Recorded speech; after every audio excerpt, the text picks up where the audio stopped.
we might have been doing the right hand doing the 2-petal. So just a 2-petal side plane like this.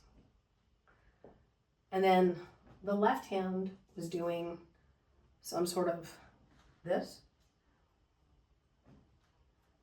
I think that's how we started it.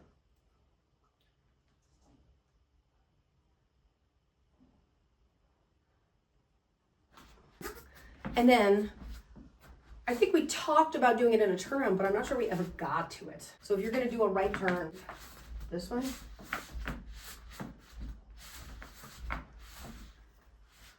starting with the right hand and back. Now, where you're here, and this one is either overhand or underhand here, doesn't really matter technically. But ignoring the left hand, let's just do the right hand. So if you start with the right hand in underhand in the back position with your left foot forward, and you're going to turn to your right and step left, you come across the bottom and put it in the back. And then you're going to turn to your right and step left and come across the top and move. And come across the bottom, come across the top, come across the bottom, come across the top. I mean, in theory, you should be able to do either of them. But I too think this one might be less awkward than going from the front position with the right hand.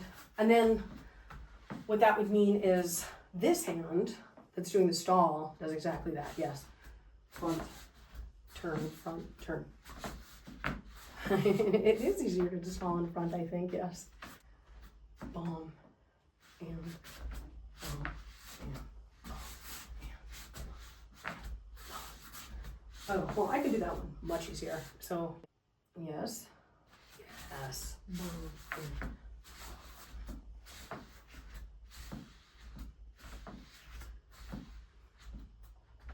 and then turn to the left if you're dizzy to unwind. Because what you're doing is you're rebalancing the fluid in your cochlea. It was just for that purpose. If you try spinning the hand that's doing the 2-petal a little bit slower, you'll have a little more time to get around the turn. And then the other thing is, as with all paddle steps, remember to try and keep the weight mostly on the turning foot, right? So mostly on the right. Yes, so it's tighter there. Just take a moment to do only your left hand. I want you to try and play with using the elbow as sort of like a shock absorber when you're going through it, so that when you're coming down and over, you're eliminating some of this by letting your arm go down lower. Bom, bom, bom, bom, bom, bom, bom, bom. Doing it, I mean, I'm not saying that doing it with both hands is easy. Another thing that we could do that might be helpful and also give you an entry into it is, I was going to suggest even this, where you just do the drop stall with both of them, and then you start one of them. So either of those will work. To get out of it, right? So if you do this to get into it, even if you just did it like that, and then you do the bomb, bomb, bomb, bomb, bomb, bomb. Or, hey, you could do this. Or, wait, I'll chase it, right? Not my normal entry. So, okay, so that was me not doing the stall.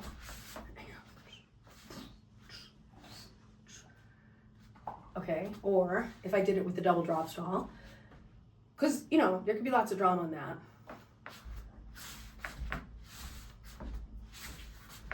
And then I guess the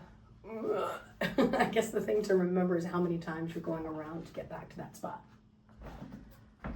So 4, to go 4 or 2 or 6, an even number of turns.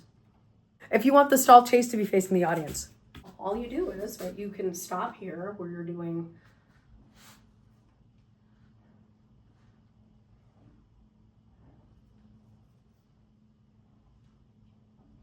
let me show you from this side. Right, so I'm doing the hybrid, and then I'm doing the 2-petal.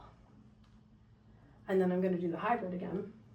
Bum, bum, and now the 2-petal. Bum, bum, and then the hybrid. Bum, bum, and then the 2-petal. Bum, bum. And then if you're really geeky about it, you would do the dun, dun, dun, dun, dun, dun, dun, dun, dun, dun, dun, dun, dun, dun, dun,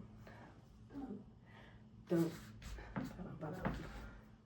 That's from underhand. Then you could do the same thing from overhand.